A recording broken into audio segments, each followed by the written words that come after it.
Saudações aos telespectadores da TV AD Mossoró. Nós estamos em mais um programa Dinâmica do Direito. Dessa feita estamos com o Dr. Ítalo, que é promotor titular da 6ª Promotoria de Justiça da comarca de Mossoró. Iremos tratar sobre crimes contra o patrimônio, em especial o crime de estelionato e crime de receptação. Então não sai daí, voltamos já.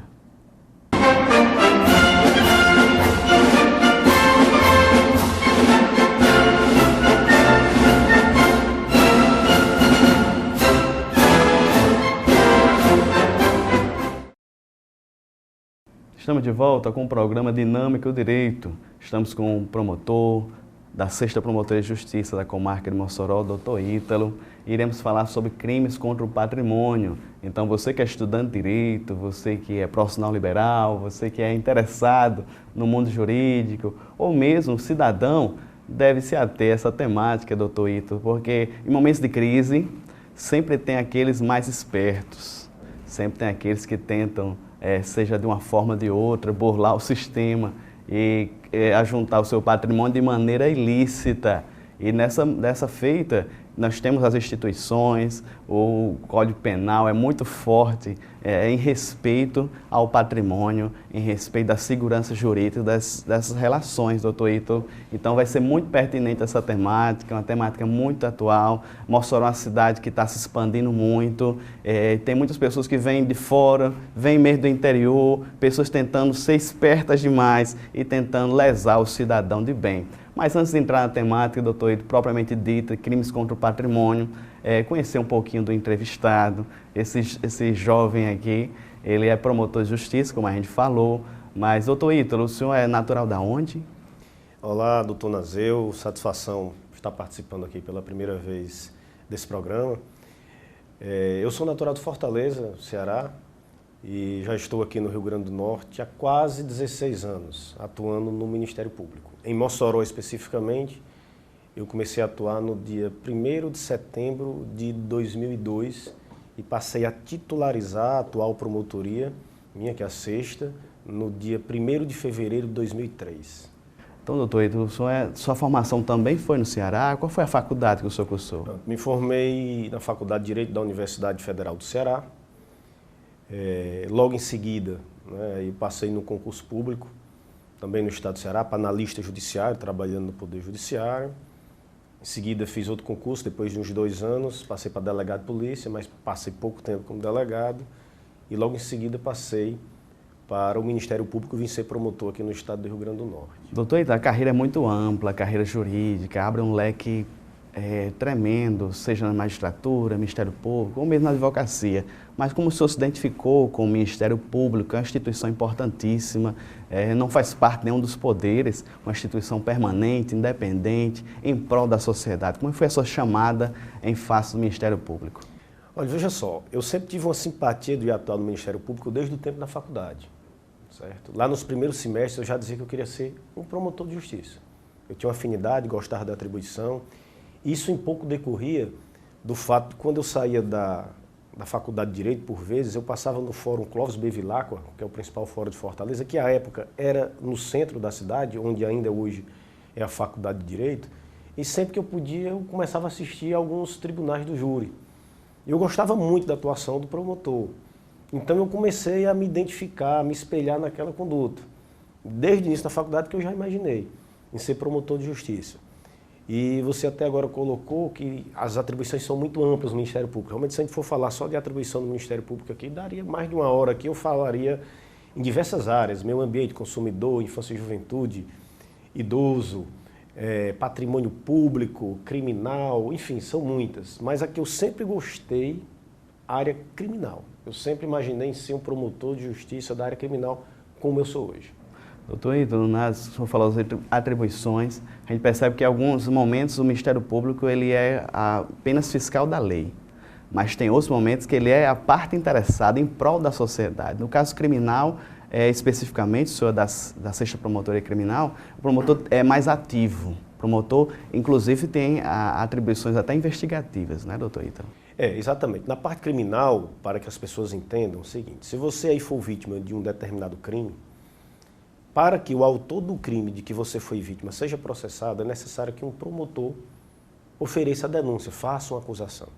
Então, na parte criminal, ele é quem promove a chamada ação penal. Ele é quem vai denunciar e ele é quem tem a responsabilidade de provar que aquela pessoa que está sendo acusada foi o autor daquele crime. Sem promotor acusando, não há condenação. Exceto em alguns crimes excepcionais, são raríssimos os crimes, os mais comuns são chamados crimes contra a honra, tipo difamação, injúria, calúnia, né? A população tem ideia mais ou menos do que seja. Quem é vítima de um crime desse, por afetar a honra, certo? Se é algo bem subjetivo, então o promotor não age para processar o autor desse crime. Quem tem que fazer é a própria vítima através de um advogado. Mas tirando algumas situações excepcionais, mais de 99% dos crimes, sem dúvida alguma, eu diria isso, são quase 100%, o promotor é aquele agente público que tem a responsabilidade de pegar a investigação ou de fazer a investigação, que nós também investigamos, mais crimes do patrimônio público, mas também investigamos, e o promotor é aquele agente público que tem a responsabilidade de denunciar, de acusar para que o Poder Judiciário possa julgar. Há no imaginário popular, muita gente imagina até assim, que o juiz faz tudo. O juiz é quem decide quem acusa, quem processa, quem condena, e na realidade é uma informação totalmente distorcida e a imprensa às vezes até contribui para isso. Se você assistir os telejornais diariamente, a gente vê a seguinte informação: o juiz Moro está investigando, e o juiz Moro não investiga.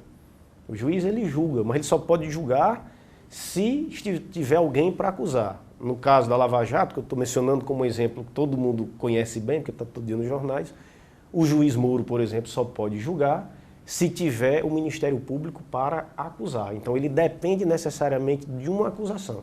E essa acusação é formulada, no caso, pelo Ministério Público Federal. E eu, no caso, acuso no âmbito do Ministério Público Estadual. Mas as funções são idênticas. Acusar, tentar provar em juízo chamado que aquela pessoa foi autor do crime. É essa a minha principal função aqui na comarca do Mossoró. Doutor Ito, já que o senhor foi falando das atribuições do Ministério Público Estadual, mais especificamente no tocante à 6ª Promotoria de Justiça aqui em Mossoró, quais são as atribuições, quais são os casos que chegam à 6ª Promotoria?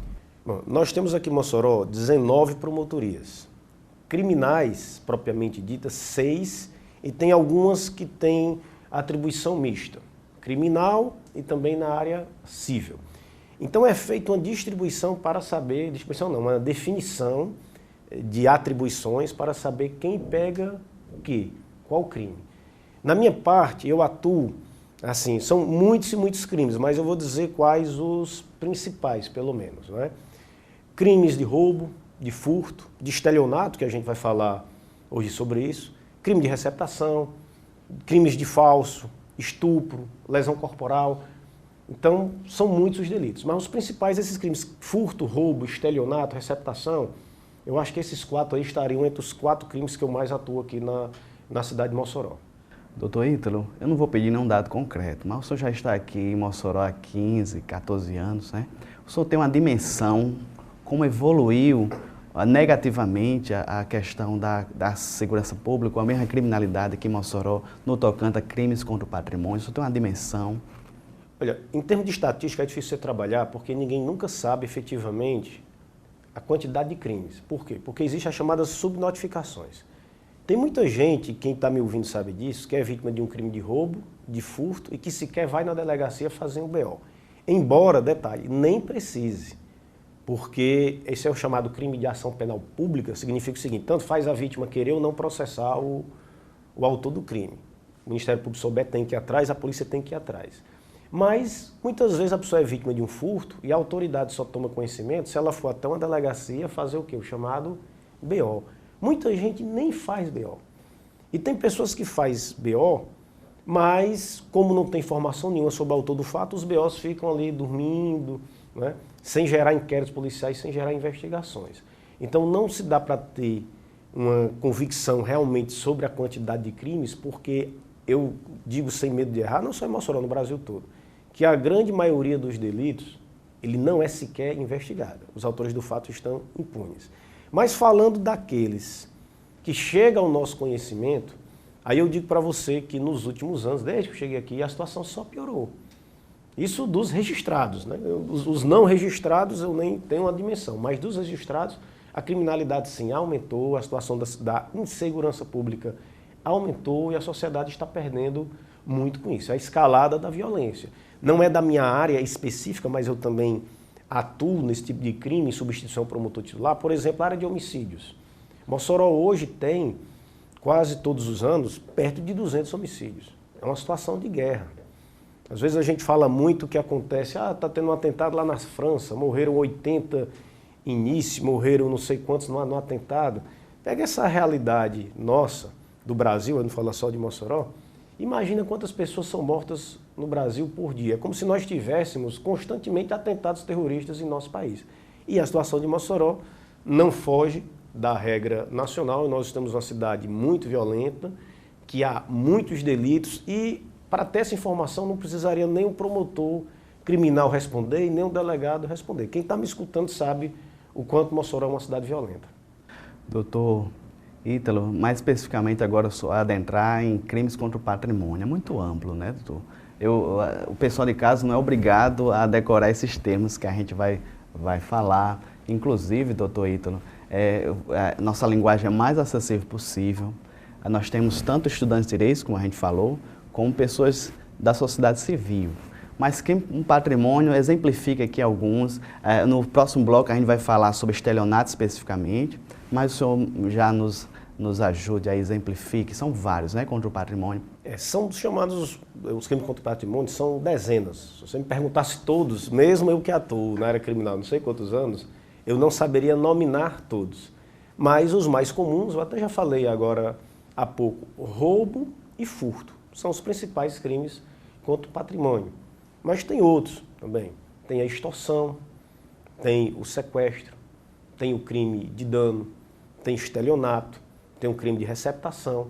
E também tem outros agora que no momento me foge aqui a memória. Mas são muitos crimes contra o patrimônio. Mas os principais são esses. Principalmente roubo, furto, estelionato e receptação. Esses 4 crimes, eu diria, sem ter uma estatística precisa, mas eu estimaria que correspondem a mais de 80% ou 90% dos crimes ocorridos do patrimônio público aqui, ou do patrimônio aqui na cidade de Mossoró. Só para diferenciar, doutor Ítalo, porque existe roubo com violência, né? Subtração com violência, e o furto é sem violência. Muitas vezes até os próprios jornalistas, quando vai divulgar, exatamente, eles confundem os dois termos. Verdade, doutor Ítalo? Pronto, o furto, a pena é um crime de uma pena mais leve, é aquele caso em que não há emprego nem de violência e nem de grave ameaça, né? São duas coisas parecidas, mas são diferentes. A violência é a física, a grave ameaça o nome já diz. O sujeito que ameaça o outro, às vezes ele não agride fisicamente, mas ou coloca a mão aqui debaixo da camisa, simulando estar armado. Ou utiliza até uma própria arma apontando para a cabeça da vítima. Nesse caso aí nós temos grave ameaça que configura crime de roubo. Se houver a violência física, a agressão propriamente dita para subtrair o bem, também é crime de roubo, é uma pena mais alta. Já o furto, como você já começou a mencionar, o furto não tem nem violência e nem grave ameaça. Você está aqui com o celular na mão, é como se eu passasse aqui, pegasse o seu celular e corresse. É um crime de furto. Ou se alguém entra na sua casa para subtrair um bem qualquer da sua residência, sem ameaçar ninguém, é um crime de furto. Doutor Ítalo, próximo bloco iremos tratar especificamente sobre o crime de estelionato. Você já foi lesado, já foi enganado, né? Então, você quer evitar que isso aconteça? Não perca o próximo bloco e voltamos já.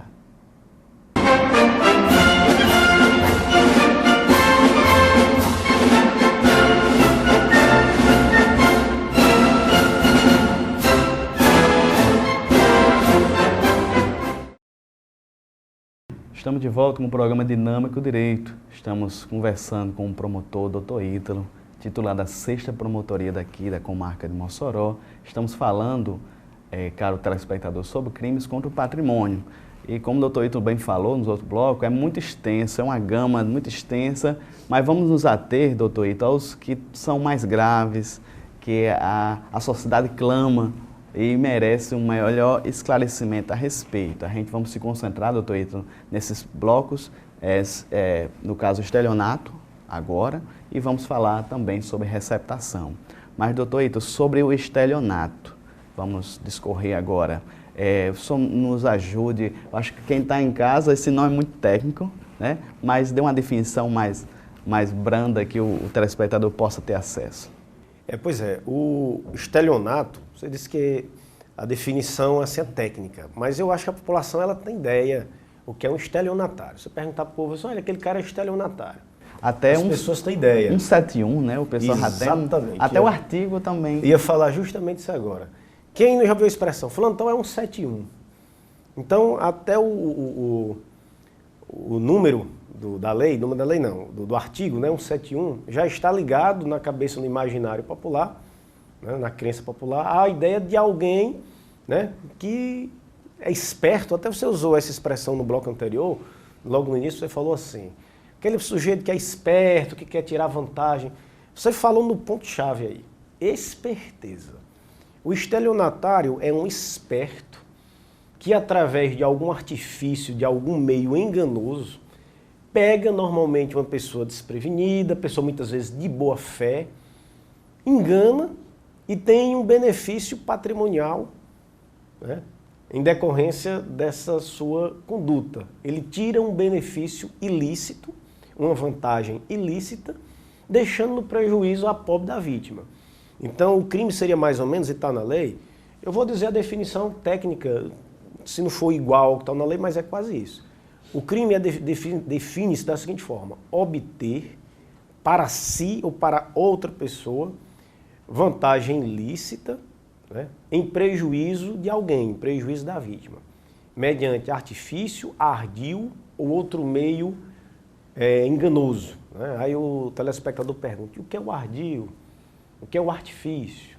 O ardil é aquela conversa enganosa. Né? O sujeito quer pegar um dinheiro seu, e aí, assim, as práticas de estelionato, a gente pode falar isso no decorrer aqui do programa, mas elas são as mais variadas possíveis. Fica até difícil você dizer assim, como é que se pratica um estelionato? Porque são várias as formas. Mas o ardil é o quê? Uma conversa enganosa. O sujeito chega, se apresenta para você, eu vou dar um exemplo aqui, né? Porque eu gosto sempre de mencionar o exemplo, que às vezes quem está ouvindo lá, quem está assistindo, diz, já aconteceu comigo isso. O sujeito chega na sua casa, aí diz que faz parte de uma campanha para ajudar crianças abandonadas, velhinhos lá esqueci o nome aqui do Diamantino Câmara, aqui em Mossoró. Aí diz, olha, eu estou arrecadando dinheiro para os velhinhos do Diamantino Câmara, para o lado da criança pobre, para isso, para aquilo. Ele não está arrecadando dinheiro para ninguém, ele está arrecadando para o bolso dele. E às vezes ele está ali só para enganar você. Às vezes apresenta um crachá para dizer que faz parte, né, de alguma comissão, de algum grupo, e ele engana você. É você acreditando que está ajudando o lar, né, de Diamantino Câmara, o lar da criança pobre, ou outra instituição carente aqui de Mossoró, chega por caridade, está aqui, R$500 para lhe ajudar. Isso é tipicamente um crime de estelionato. Ele está enganando, ele está usando uma conversa enganosa para fazer com que alguém lhe dê o dinheiro em benefício próprio, e não em benefício da instituição que ele diz naquele momento representar. Estou dando um exemplo, doutor Nazeu, mas tem inúmeros. Você com certeza deve estar imaginando algum exemplo de estelionato. Outro exemplo muito comum também, ocorre contra o seguro DPVAT. Eu acho que as pessoas têm mais ou menos ideia. Quem sofre um acidente de trânsito tem direito a receber uma indenização. E, coincidência, ontem eu estava com um caso justamente desse, um seguro, uma fraude contra o seguro DPVAT. Fraude, no caso, seria um estelionato, o termo que eu estou utilizando.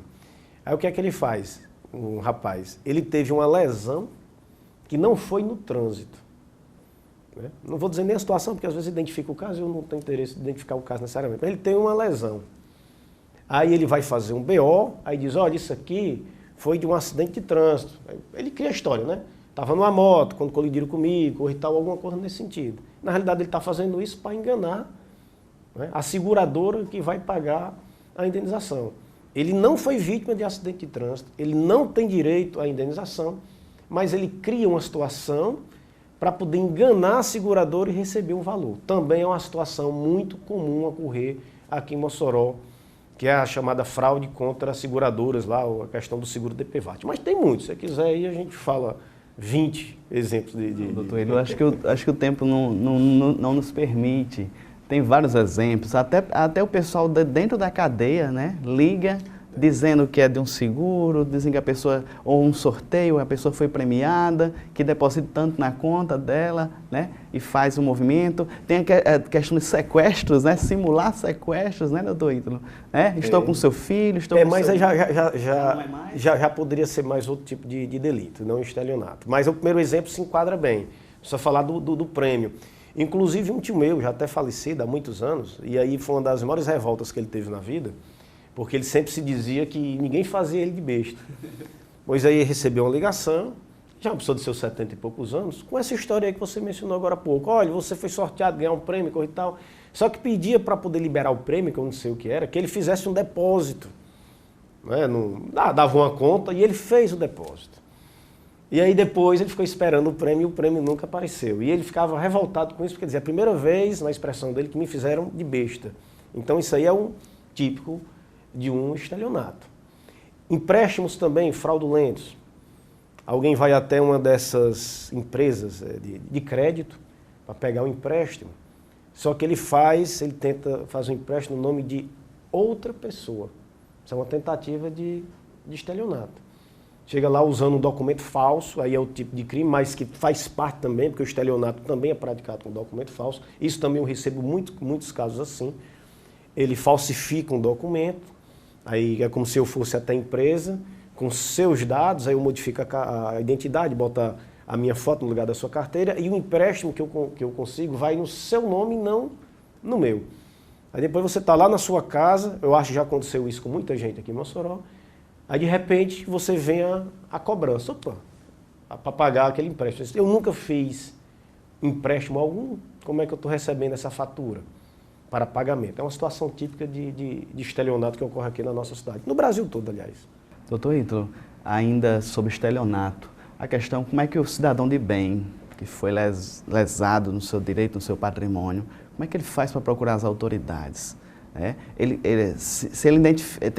Tem dois momentos, eu acho. Antes do patrimônio ser lesado, né, o depósito ser feito, e também após. Tem dois momentos que ele pode agir, né, doutor Ítalo? Ele pode contribuir com as autoridades policiais, perpetuando muitas vezes aquele tipo de situação, até pegar o ardil, o esperto, mas também depois. Me ajuda nos dois sentidos, como é que o cidadão de bem, o telespectador que está ouvindo, pode ajudar as autoridades? Ele pode ajudar a autoridade e a si próprio, porque se ele evita a consumação do crime, ele está evitando que venha um prejuízo para o seu bolso. Bem, qualquer momento que ele se sentir está sendo vítima de um golpe, ele pode procurar, normalmente se procura a autoridade policial, o delegado de polícia, vai na delegacia. Qual seria essa delegacia aqui em Mossoró? A delegacia de defraudações. Me perdoe até que eu não sei hoje onde é que está a delegacia de defraudações, eu não sei se está lá no centro, no antigo prédio do Banderme, não sei se está lá, realmente pode ser, mas ali tem várias delegacias, mas o cidadão que quer, ele acha. A delegacia de defraudações é a responsável por isso. Se você estiver achando está sendo vítima de um golpe, você não precisa esperar que ele venha a se consumar. Você vai lá na delegacia e faz o relato. É aberta uma investigação e essa investigação depois é encaminhada para o Ministério Público. Por que quanto mais cedo, melhor? Porque você pode evitar a consumação de um certo delito. O crime de estelionato, como quase todos os crimes, ele pode ser consumado ou tentado. E o tentado, acho que todo mundo tem uma ideia, é quando o sujeito, o criminoso, ele começa a sua ação, começa a praticar o ato delituoso, mas ele não consegue o quê? Obter o ganho ilícito.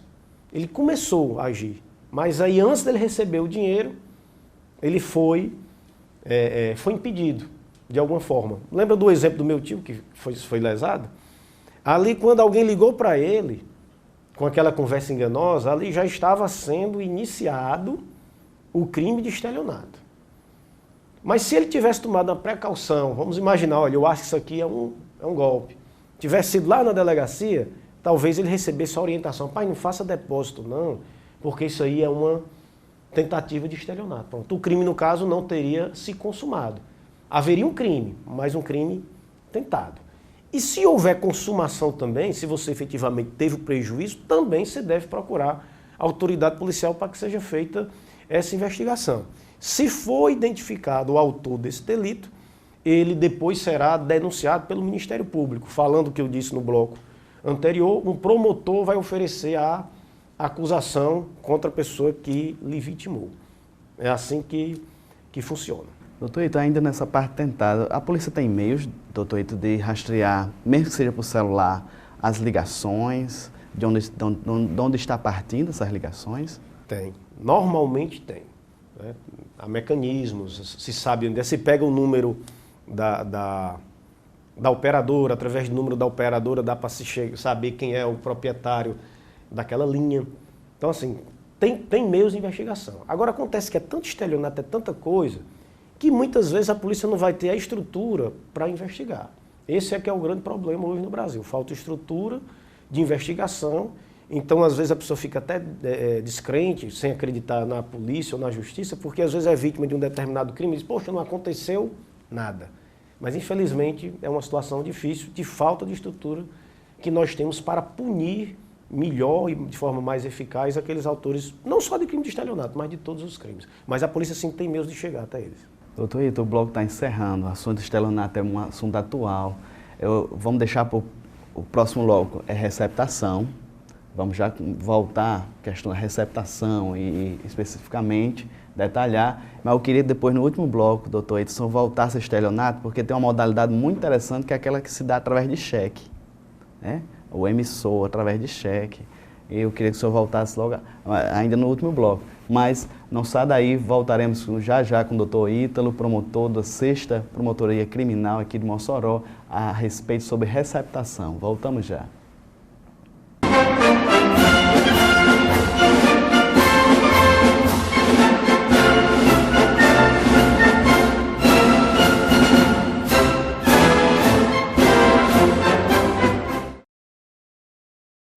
Estamos de volta com o programa Dinâmico Direito. Estamos conversando com o doutor Ítalo, titular da 6ª Promotoria aqui de Mossoró, promotor criminal, que é sobre crimes com patrimônio, doutor Ítalo, só tem uma dimensão aqui em Mossoró, o senhor está há 15 anos aqui. Iremos tratar agora nesse bloco, doutor Ítalo, sobre receptação. Se o estelionato é o esperto, né? Aquela pessoa dolosa naquele intuito, o receptador, doutor Ítalo, ele pode ser qualquer cidadão comum. Né? Muitas vezes tem aquele mito, né, de ganhar, de querer conquistar o mais fácil possível e muitas vezes, doutor Ítalo, não sabe a dimensão que aquilo pode ser um produto de crime. Então, no caso, essa nossa conversa agora vai ter um teor explicativo, vai ter um impacto, acredito, no pessoal de casa. Aqui nós temos um comércio na cidade informal muito grande. Vamos citar aqui, né, o Vucu Vucu, né? Mas tem outros espalhados, outros centros comerciais espalhados por Mossoró, mas temos aqui o nosso principal pertinho aqui em Santo Antônio, pertinho da gente. Tem muita pessoa de bem, doutor Ito, é bom a gente esclarecer, pessoas honestas, né? Inclusive até com empresa formalizada, se você pedir uma nota, ela emite lá na hora. Mas também tem muita facilitação de movimentação de mercadorias, produto de crime. Nos ajuda, doutor Ítalo, agora sobre o crime de receptação, dê a definição, se já quiser entrar em alguns casos, já para o público de casa ter uma dimensão do que seja esse crime. Pois não, receptação também recebo de forma absurda toda semana, muitos e muitos casos de receptação, que tem várias modalidades. Tem a receptação que é um pouco mais grave, que é a dolosa, eu vou explicar só um pouco por cima. Tem a chamada receptação culposa, que é um pouco menos grave, mas todas consideradas crime e que ocorre demais. Aqui é aquele sujeito que recebe um bem sabendo que aquele bem é produto de crime. Nesse caso é o chamado dolo direto. A pessoa compra um bem, situação bem simples, você vai me vender algo e esse bem ele é produto de um crime. Foi um carro roubado, um celular furtado. Se você souber que é produto de crime, você está cometendo o crime de receptação dolosa, que a pena vai de 1 a 4 anos. Essa é a situação bem comum. Você pode dizer, como é que se prova que a pessoa sabia? Essa questão de prova é sempre muito subjetiva. Por isso que a pessoa tem que tomar alguns cuidados para evitar, né, eventualmente ser acusado de algum crime como esse. Caracteriza o crime não só, eu falei agora, quem compra, quem recebe, mas são várias condutas. É quem compra, quem recebe, quem transporta, quem armazena. Então, se seu amigo aí, na sua casa, tiver algum bem que você acha ou desconfia, né, que possa ser objeto de algum crime, se ele chegar para você e disser assim, fulano, guarde isso aqui para mim, que eu venho pegar amanhã. Não guarde. Você poderá eventualmente ser processado por receptação. Eu sei que tem que ter prova, que a pessoa sabia, mas na dúvida não corra o risco. E existe também a chamada receptação culposa. Nesse aí a pena é menor, né? Normalmente a pessoa paga só com prestação de serviço à comunidade ou pagando uma multa, né? A justiça normalmente é de um salário mínimo.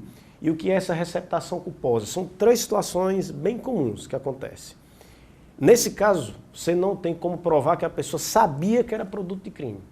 Mas, pelas circunstâncias, ela deveria saber. Ou seja, se ela tem dúvida, ela não é para ficar com aquele bem. Quais situações são essas? Primeiro, quando você desconfia da pessoa que está lhe oferecendo aquele bem. Qualidade de quem oferece aquele bem. Se um determinado sujeito, já conhecido da polícia, por roubo, por furto, chega na sua casa para oferecer um celular, você está arriscando se comprar o celular dele. Depois não vai chegar lá na justiça e dizer, eu não sabia. Você pode até dizer que não sabia, mas nesse artigo específico, lá diz, você deveria saber que era produto de furto. Então, só que se prove que todo mundo sabia que aquele cara que estava com aquele bem lhe vendendo é autor de crimes. Então, não compre o celular dele. Mas se tiver com a nota, bom, se ele tiver com a nota, você já estaria resguardado. Já dificilmente pode configurar um crime. Outra situação muito comum, a diferença entre o valor do bem e o valor que você paga. Quando um bem é usado, eu sei que é difícil a pessoa saber, olha, era um celular usado, celular 2.000, o celular tem 1 ano de uso. Eu pergunto, o celular R$2.000 com 1 ano de uso, quanto é que ele vale? Eu não sei. Pode valer 1.000, pode valer 1.000 e pouco, mas se a pessoa vender por 100, por 200, então está óbvio que está uma diferença muito grande entre o valor dele e o que a pessoa está lhe cobrando. Se você comprar, querendo levar vantagem, quer querer levar vantagem, eu não vou perder essa oportunidade, a pessoa pensa. Está muito barato, você vai ser processado, se descobrirem, você vai ser processado pelo crime de receptação culposa, porque você deveria saber que era produto de crime. Essa questão do celular acontece, Nazil, demais, é algo assim absurdo, né? Teve uma vez que foi furtado um notebook de uma empresa aqui de informática. O valor do notebook era R$1.500. No mesmo dia, a pessoa chegou numa residência oferecendo um notebook. Você conhece por aí gente sair batendo na porta das casas oferecendo notebook novo para vender? Muito difícil. Então a pessoa saiu na casa e ofereceu, olha, estou vendendo esse notebook aqui. Não me lembro o valor, mas era coisa assim de R$300.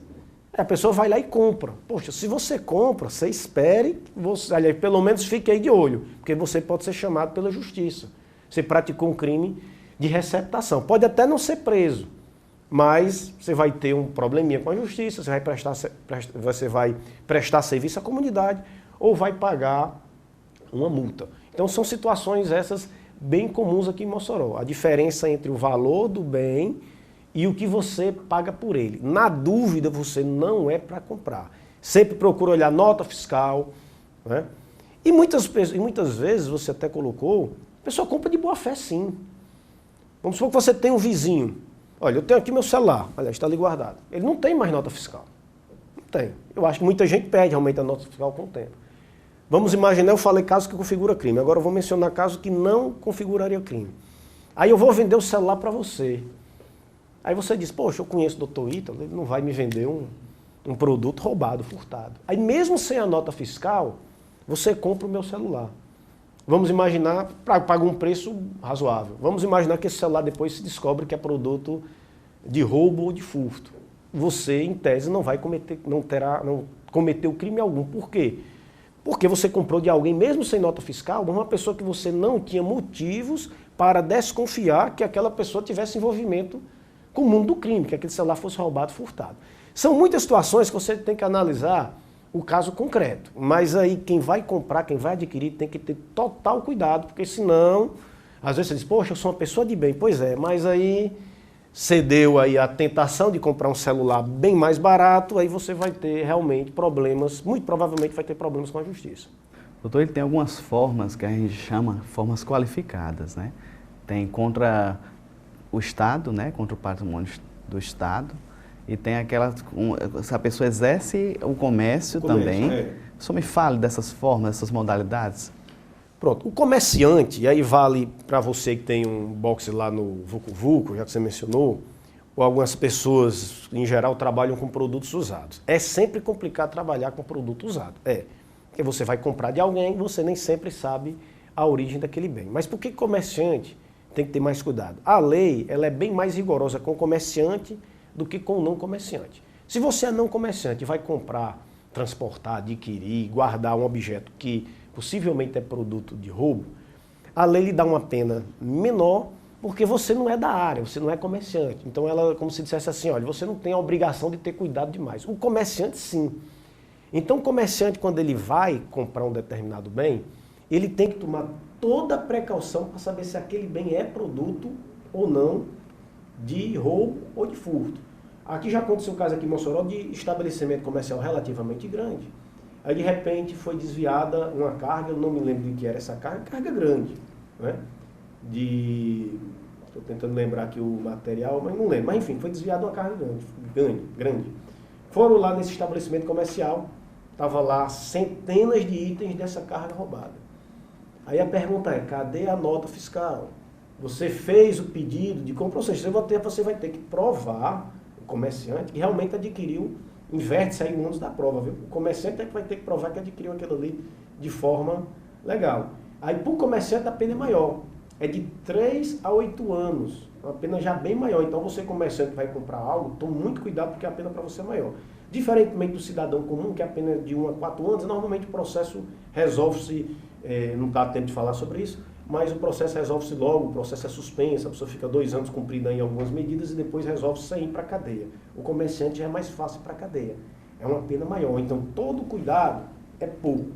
Quase todas as semanas eu tenho audiências criminais, participo de audiências criminais em que as pessoas chegam queixando que não sabia que era produto de roubo, mas normalmente contribuíram para aquilo. Resolveram arriscar. Se resolver arriscar, depois não podem chorar. Então, fica a dica, cuidado com o que você compra, de quem você compra. Outro exemplo que acontece também é quando você compra alguém de acordo, compra assim um objeto que pela natureza daquele objeto, você deve imaginar que ele é produto de roubo, de furto ou roubo, por exemplo. Aconteceu uma situação aqui de alguém que comprou, não me lembro qual era, mas era um instrumento típico de médico. Aí comprou de quem? Um terceiro que ele não conhecia. Eu digo, o que é que um terceiro vai ficar vendendo, a pessoa que nem médico é, um objeto, um instrumento que é exclusivamente usado por profissionais da medicina? Se você comprar isso aí, meu amigo, você está praticando crime de receptação. Ele não tem porquê, não tem lógica dele estar lhe vendendo algo que não é da área dele e que só é usado por profissionais da medicina. Também é o caso de, eu falei instrumento da medicina, mas pode ser de qualquer área. Então, cuidado com o que você vai comprar. Essa é a dica, porque senão você vai ter problema com a justiça depois. Doutor Ítalo, no caso, o terceiro adquirente já quebra o elo da receptação, não é verdade? O comerciante recebe um bem adquirido, né, de produto de roubo. Aí ele vai vender, aquela pessoa que vai comprar já está de boa fé, não é verdade? Boa pergunta. Uma pessoa tem um comércio estabelecido, né, vamos supor um supermercado. Aí ele comprou alguns fardos de arroz, de açúcar, sei lá, algum gênero alimentício. Isso foi desviado de uma carga. Então o comerciante pode responder sim, né? Normalmente vai responder por crime de receptação. Mas você é consumidor. Aí você vai no estabelecimento comercial e, naturalmente, você não tem por que imaginar que aquele bem que você está comprando num estabelecimento comercial, que você já é acostumado a fazer a feira, que aquele bem vai ser produto de roubo ou de furto. Então, nesse caso, praticamente você vai descartar a responsabilidade do consumidor, porque na situação concreta ele não vai ter como saber se aquele bem é produto de roubo ou produto de furto. Caso a caso, por isso no início eu falei até assim, a análise da prova é bem subjetiva. Porque como é que você vai provar que alguém sabia ser produto de crime?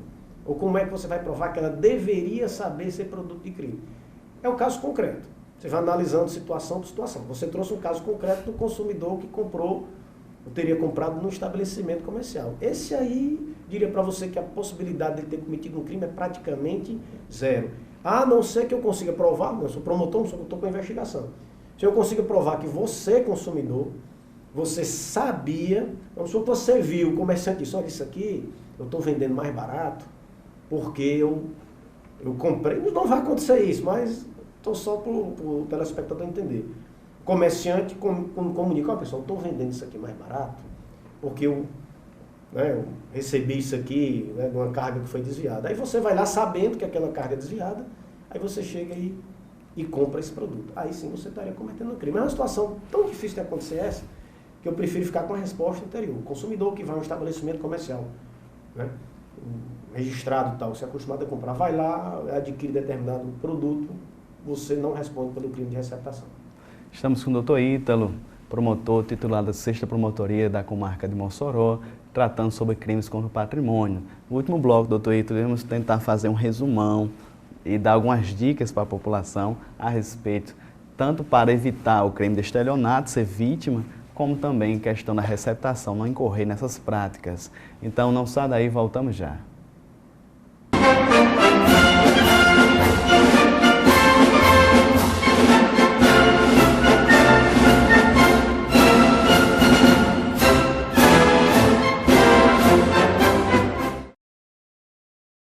Estamos de volta com o programa Dinâmico Direito. Estamos conversando com o Dr. Ítalo, promotor titular da 6ª Promotoria de Justiça aqui de Mossoró. Ele que é um promotor criminal, como a gente falou, recebe casos de crimes contra o patrimônio, né, doutor Ítalo? Também, né? E vários outros. É. Bem vasto. Nós nos concentramos, doutor Ítalo, especificamente hoje em dois. No segundo bloco a gente tratou sobre estelionato.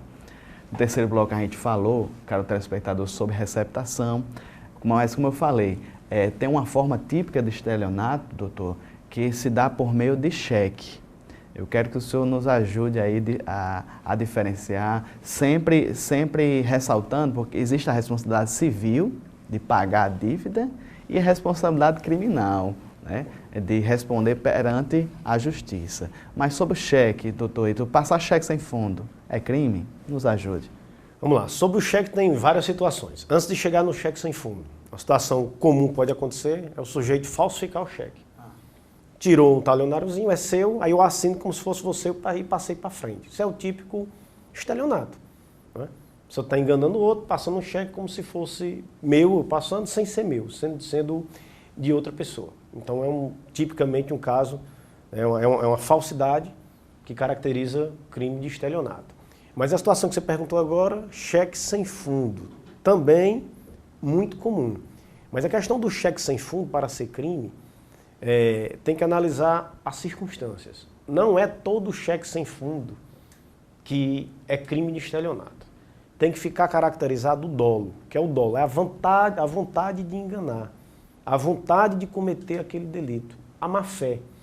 Você pode, por exemplo, estar passando por uma situação financeira difícil, né? Perder um pouco o controle das contas, chega no supermercado, dá um cheque, aí de repente passou a surpresa, às vezes você nem sabe, o cheque voltou. Nós sabemos muito bem que tem muitas pessoas que estão em situações difíceis e que nem conseguem organizar direito as suas contas. Então, às vezes, o cheque sem fundo, quando não há a demonstração de má-fé, decorreu de um problema financeiro passageiro, a pessoa também nem sabia que o cheque ia voltar, isso não caracteriza crime. A pessoa não vai ser processada por isso. Estou falando tudo em tese. O telespectador tem que entender que cada caso é um caso, a gente tem que analisar caso a caso. Mas no exemplo que eu mencionei, não seria crime. Faltaria a má-fé, faltaria o dolo, faltaria a vontade de enganar. Então, nessa situação, ele não cometeria o crime de estelionato, o que não, ou seja, não seria preso por isso, não seria processado criminalmente por isso. E você já falou, há uma diferença entre o cível e o criminal. Na parte criminal penal, que é a possibilidade de ser preso, de prestar serviço à comunidade, que é uma forma de pena também, ele estaria livre. Mas o valor que ele deu, não. Ele vai ter que pagar. Então você que é vítima receber um cheque sem fundo, ainda que na situação concreta, quem lhe passou o cheque sem fundo não possa ser processado criminalmente, você sempre vai ter o direito de procurar o judiciário, acioná-lo para ele pagar aquilo que ele lhe deve. Então são duas coisas diferentes. Mesmo não havendo crime, mesmo não tendo chance de ser preso, a responsabilidade de pagar existe. Ele pode ser cobrado por isto, e aí vai depender a vítima aí entrar com ação para receber aquilo que lhe é devido. Embora quem já recebeu o cheque sem fundo sabe bem que nem sempre recebe o que lhe é devido. Às vezes a pessoa não tem patrimônio para pagar. Mas eu estou só realçando a diferença entre o crime, às vezes ocorre, às vezes não, e o dever de pagar. Esse dever é independentemente se há crime ou não. Tem outras situações muito comuns que não se verifica crime de estelionato. Todo mundo sabe o que é um cheque pré-datado. Que na realidade o nome é até errado, seria cheque pós-datado. Alguém vai fazer uma compra, hoje é mês de final de julho, né? Então a pessoa, nós estamos aqui final de julho, eu dou um cheque para o final de agosto, outro cheque para o final de setembro, outro cheque para o final de outubro. Quando chega lá em agosto, a pessoa vai lá sacar o dinheiro, depositar o cheque, sem fundo. Não é crime. Não é crime porque já há um entendimento consolidado na jurisprudência, ou seja, dos tribunais, que o cheque pré-datado ou pós-datado, que é o nome mais correto é esse, não caracteriza crime, porque aí tem a função do cheque seria desnaturada. O que é o cheque? Uma ordem de pagamento à vista. Essa é a função do cheque. Então o cheque foi criado no Brasil para quem quiser substituir o dinheiro, espécie, R$100. Então, a pessoa não tem R$100, olha, eu vou dar o cheque aqui para hoje, dia de hoje, R$100 eu estou lhe pagando. Então o cheque é uma ordem de pagamento à vista. Se for pré-datado, como se chama, ele perde essa natureza. Então não é mais crime. Todavia, permanece o direito o quê? Da vítima entrar com ação para ser ressarcido do valor que ela não recebeu. Mas também aqui em Mossoró ocorre muitas situações de cheques sem fundo, de cheques clonados, de cheques falsificados, de cheques pré-datado ou pós-datado. Ontem mesmo peguei um caso que era justamente de cheque pós-datado. Doutor Ítalo, nesse último bloco vamos tentar tratar de conscientizar o telespectador que está em casa. Primeiramente, sobre o estelionato, eu acredito que o valor do trabalho deve ser valorizado, né, doutor Ítalo? A questão do seu suor. Eu acho que a pessoa que está em casa, cidadão de bem, nunca tomar vantagem é produtivo. Mas sobre a receptação, doutor Ítalo, especificamente, o senhor tem alguma dica para dar ao telespectador? A modalidade é muito ampla, né? Mas o senhor tem alguma, até mesmo no estelionato, para evitar novas vítimas, se o senhor quiser dar alguns exemplos, mais alguns exemplos e tentar nos ajudar? Vamos lá, realmente assim, são várias situações e para cada uma você poderia dar uma dica diferente, não é? Mas é uma situação bem ampla, para dizer, evite e tome cuidado com as facilidades. O que é a facilidade? Você vai fazer um negócio, aquele negócio está barato demais, aquele ali está fácil demais, está bem mais fácil do que outros. Desconfie. É a primeira situação. Se você faz um negócio, vou mencionar assim um caso concreto, mas se você faz um negócio que envolve pagamento de algo R$500, quando na prática seria 5 mil, alguma coisa está errada nisso. Então você pode sair perdendo. O que é fácil demais, o que aparece ser mais simples do que outras situações, as facilidades grandes normalmente escondem uma tentativa de golpe. Há situações também comuns, por exemplo, que acontece muito aqui, venda de terreno.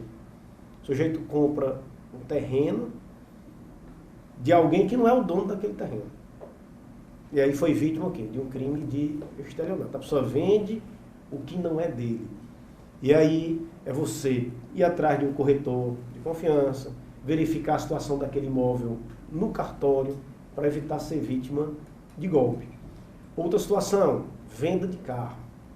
Acontece muito aqui a questão dos carros de estouro. Muita gente já ouviu falar do carro de estouro. A pessoa faz um financiamento, já imaginando em dar um golpe na financeira, compra um carro, vamos imaginar, por R$100 mil. Aí dá uma entrada de 10 mil, vamos imaginar, e financia, ou 20 mil, não sei nem se pode financiar 90% do carro, mas enfim, dá metade do valor e financia o resto. Aí só que ele deixa de pagar essas prestações. Aí depois ele pega esse veículo e passa para uma terceira pessoa e passa por um valor mais baixo. Aí ele deu um golpe, tanto na seguradora, como acabou dando um golpe naquele indivíduo. Na seguradora não, na financeira. Como deu um golpe também naquele indivíduo. Aí você que compra esse chamado carro de estouro, com não sei quantas parcelas de financiamento em atraso, você fica sabendo que você pode perder esse seu veículo. Porque ele não pertence a quem lhe vendeu. Ele pertence à financeira. A qualquer momento ela pode entrar com ação na justiça para tomar o bem que você comprou. Então tome cuidado com isso, não entre nessa onda de comprar carro de estouro. A população sabe normalmente, já ouviu falar o que seria carro de estouro. Mas aí o cara vai lá, muitas vezes acha que não vai acontecer nada, compra e depois fica no prejuízo. Certo? Então também é uma dica que se dá. E mesmo não sendo carro de estouro, procura verificar, isso todo mundo já deve saber, a documentação do veículo. Né?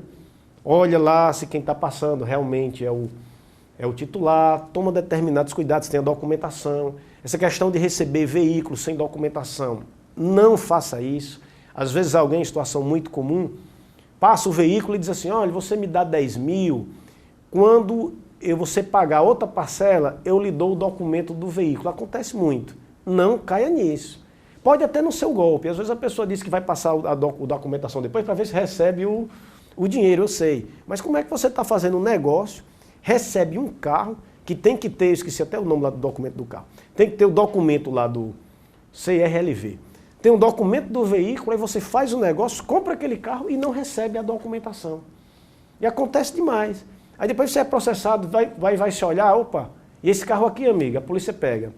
Não, eu comprei de fulano, quem é fulano, não sei, cadê o documento? Não, ele ficou de me dar depois e não me deu. Aí, meu amigo, você vai ser processado muito provavelmente por crime de receptação. Mencionei aqui alguns cuidados, Nazil, mas obviamente teria outros dependendo do caso concreto, porque as situações são enormes, tanto para evitar um crime de estelionato, que eu mencionei aqui algumas situações para a pessoa evitar ser vítima de estelionato, e mencionei algumas situações para a pessoa evitar ser autor do crime de receptação. Mas seria muitas situações aí que eu poderia dar dicas, mas só o caso concreto é que poderia avaliar, uma a uma. Muitas informações valiosas, doutor Ítalo, mas acho que a gente não pode esquecer algumas também. Eu estava pensando aqui, o senhor falando, se perde documentos, doutor Ítalo, e a pessoa não vai prestar queixa.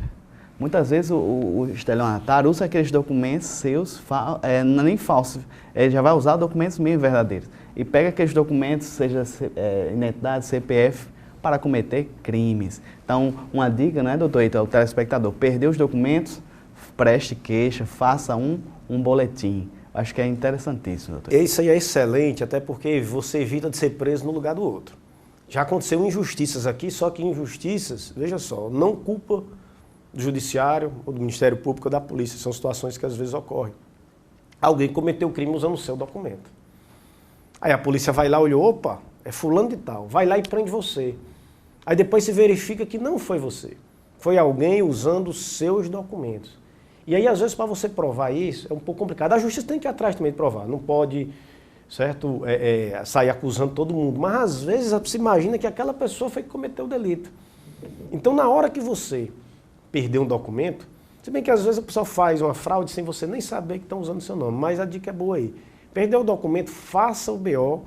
E se acontecer algum problema, aí você apresenta o BO. Está aqui, ó, eu perdi os meus documentos no dia X. Aquilo ali serve de prova para você.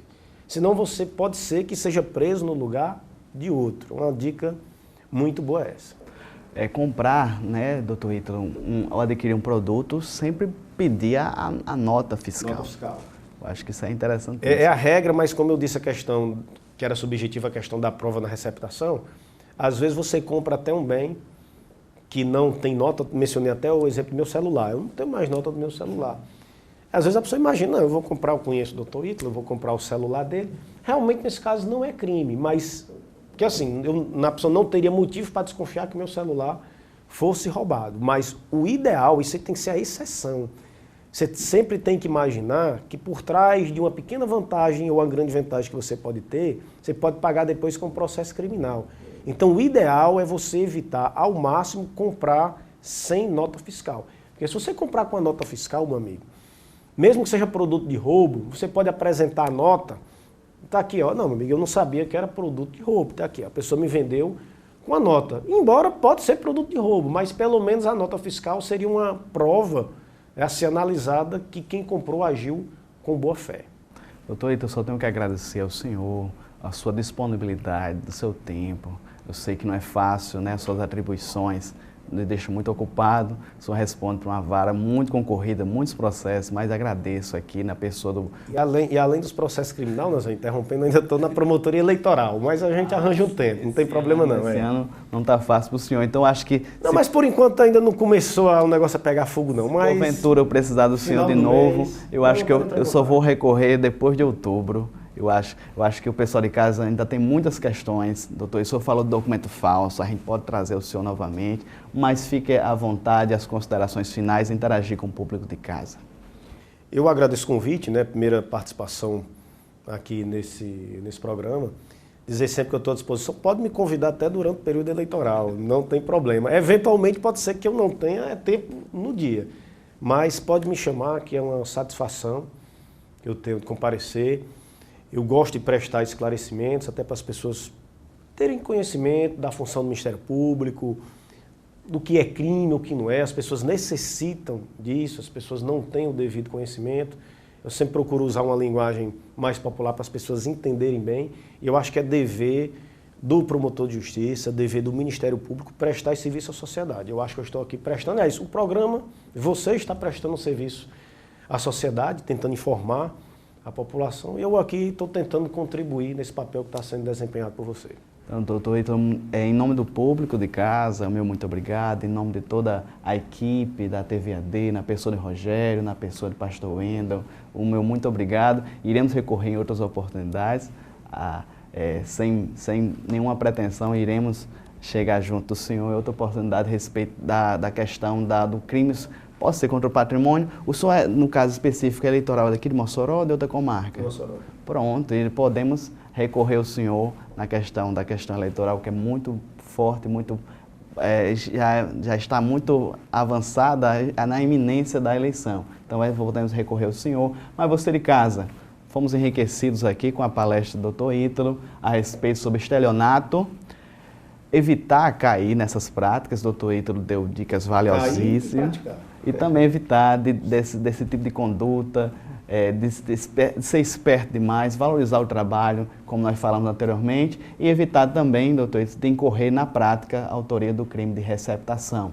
Então, somos muito felizes e gratos, e até o próximo programa. Fique com a programação da TVAD Mossoró, logo após iremos ter a programação dos jovens, e até o próximo sábado no Dinâmico Direito, se Deus quiser. Até mais.